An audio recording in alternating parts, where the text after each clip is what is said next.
Halo semuanya, kembali lagi di channel Siaran Goib. Jangan lupa like, komen, dan subscribe untuk update cerita seru lainnya.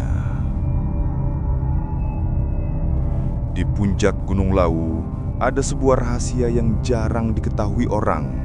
Sebuah pasar yang hanya muncul bagi mereka yang mengabaikan peringatan dan melanggar aturan gunung.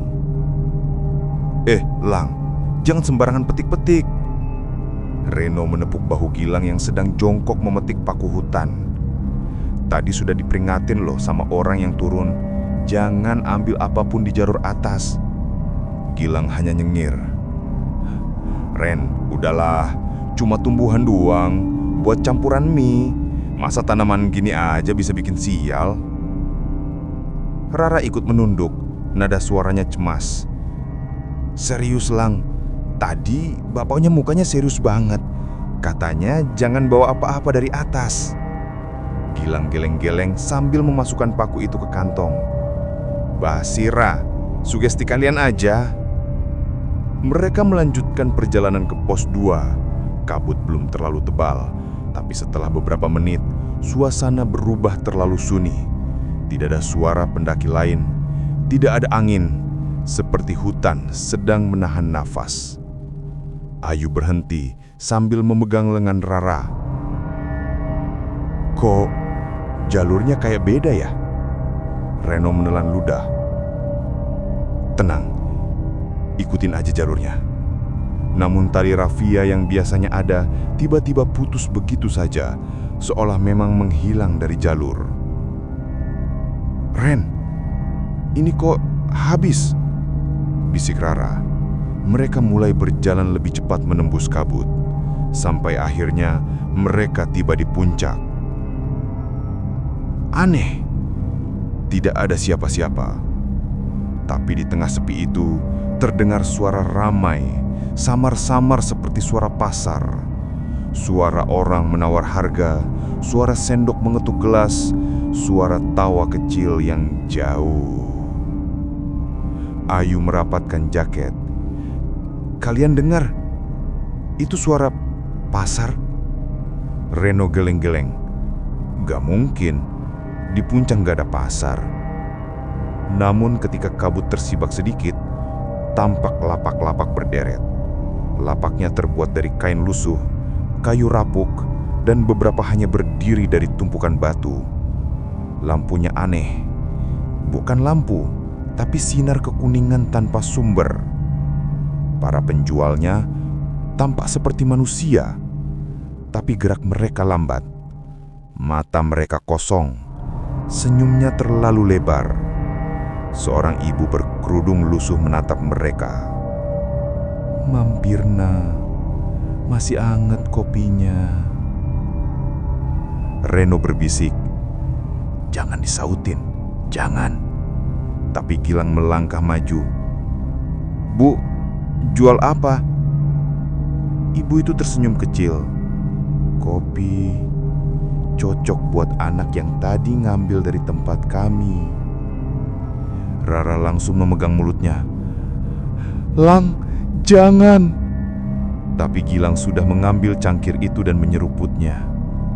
Beberapa detik kemudian, wajahnya langsung pucat. Ren, mual. Ia muntah keras. Yang keluar bukan muntahan biasa, tapi lumpur hitam pekat. Suara pasar berubah, seperti banyak orang berbisik sekaligus.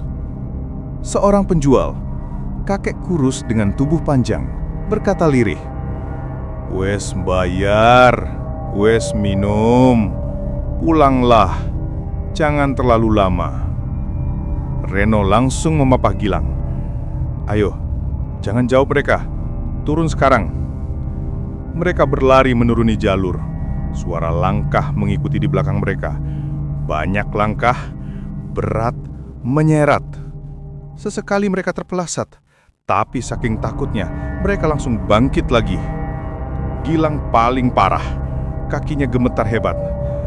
Ren, kaki gue mati rasa. Jangan berhenti, Lang. Ayo. Ayu menangis sambil menutup telinganya. Ada yang ngikut dari belakang, aku dengar. Reno berteriak. Lari! Jangan nengok! Mereka jatuh, bangkit, jatuh lagi, bangkit lagi. Kabut mulai menipis ketika mereka mendekati pos 1. Begitu melewati batas tertentu, semuanya hilang seketika. Tidak ada suara langkah, tidak ada pasar, hanya hutan. Gilang terjatuh dan hampir pingsan. Namun sebelum mereka sempat bergerak lagi, terdengar suara dari jalur bawah. "Duk, le, kene dhisik. Anak-anak, kesini dulu." Reno langsung mengenali suara itu. Itu Pak yang tadi ngingetin kita. Bapak berjaket coklat muncul dari balik kabut. Hanya saja, wajahnya sekarang terlalu pucat seperti seseorang yang tidak kena matahari bertahun-tahun. Ia menatap mereka lama. Lalu dengan suara dalam, ia berkata, "Wes tak kandhani, ojo nggawa apa-apa saka dhuwur. Saiki padha bali. Ojo nganti digoleki maneh." Ayu mencoba bertanya, "Pak, yang di atas itu apa?" Bapak itu memejam sebentar, lalu membuka mata yang semakin pucat. "Sing penting isih selamat." Rara memberanikan diri. "Pak, Bapak ini siapa?" Bapak itu tersenyum, senyum yang kaku dan aneh. "Aku sing kerep ngelingke wong sing ora krungu." Gilang berbisik lirih, "Pak, maaf, saya yang metik." Bapak itu menatapnya lama sekali. "Makane ojo wani-wani, sing duwe pasar iku dudu awakmu. Bali, saiki." Reno menelan ludah. "Pak, ikut turun sama kami." Bapak itu menggeleng pelan. "Aku ora iso melu dalanmu. Dalanku wis bedo." Dan ketika kabut turun lagi, siluet bapak itu perlahan hilang, menguap begitu saja tanpa jejak. Reno berbisik ketakutan. Tadi waktu naik dia terlihat normal, tapi sekarang aku nggak yakin dia dari dunia yang sama dengan kita. Mereka pun turun sambil memapah Gilang yang tubuhnya masih gemetar. Sejak kejadian malam itu, tidak satu pun dari mereka berani kembali menatap ke arah puncak Lawu. Dan sampai hari ini, setiap kali ada pendaki baru yang naik ke jalur itu, mereka hanya menitipkan satu pesan sederhana. Jangan ambil apapun dari gunung. Jangan membeli apapun dari pasar yang tidak seharusnya ada. Dan kalau seseorang memanggilmu di tengah kabut, pastikan dulu, ia benar-benar manusia. Terima kasih sudah mendengarkan sampai akhir. Jika kalian merasakan merinding, atau mungkin pernah mengalami kejadian serupa, tulis di kolom komentar.